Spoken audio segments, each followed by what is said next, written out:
The Africans want the franchise on the basis of one man, one vote. They want political independence. Le procès de Rivonia a abouti à la condamnation de Nelson Mandela et de 9 autres leaders de l'ANC à plus de 20 ans de prison. L'ensemble des auditions de ce procès existe sous un format d'enregistrement audio un peu particulier, le Dictabelt, et la collection entière fait à peu près 600 supports pour 220 heures de programme. L'INA a été sollicitée à l'issue des saisons croisées culturelles entre la France et l'Afrique du Sud, entre 2012 et 2013, pour expertiser et assurer la sauvegarde de cette collection classée au patrimoine de l'UNESCO. In his defense speech, Mandela said, "It is an ideal which I hope to live for and to achieve. But if it needs be, it is an ideal for which I am prepared to die." Mandela got a life sentence. In South Africa, everybody knows about the Rivonia trial because President Mandela was the father of our new Rainbow Nation. So this trial, once the people of South Africa can hear it for the first time, would be a wonderful experience for them because they will hear the voices of our leaders that passed on.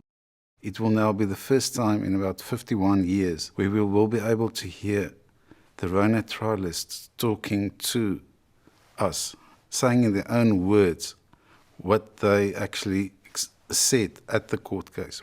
I have a phone number in my possession. A phone number in my possession, which was given to me. Yes. From you. It is 24104. For many years, we have been approaching different countries to assist us with the technology of getting this information out there.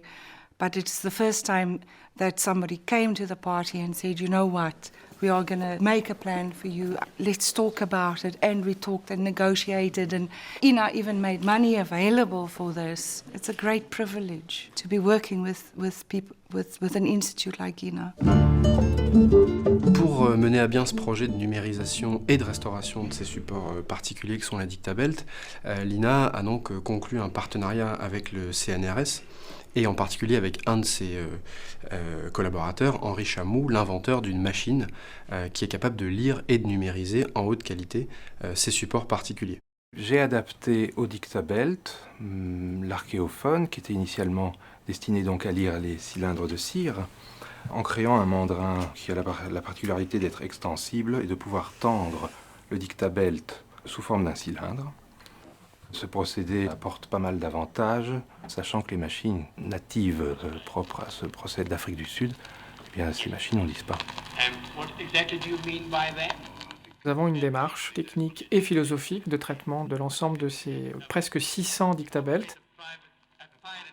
La première chose, c'est si c'est un procès, c'est quelque chose de légal, donc il n'est pas question de faire des coupes. Et ensuite, on va plus particulièrement atténuer certaines choses qui sont préjudiciables à une meilleure écoute. La philosophie de ce travail, c'est aussi de restituer l'ambiance originale. On a un véhicule historique et on va essayer de lui conserver ses caractéristiques sonores.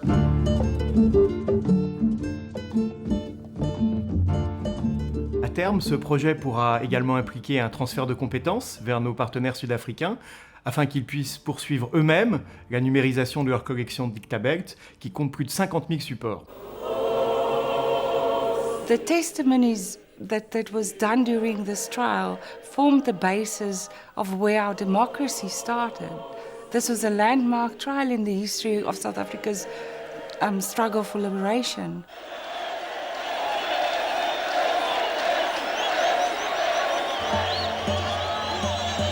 Thank you.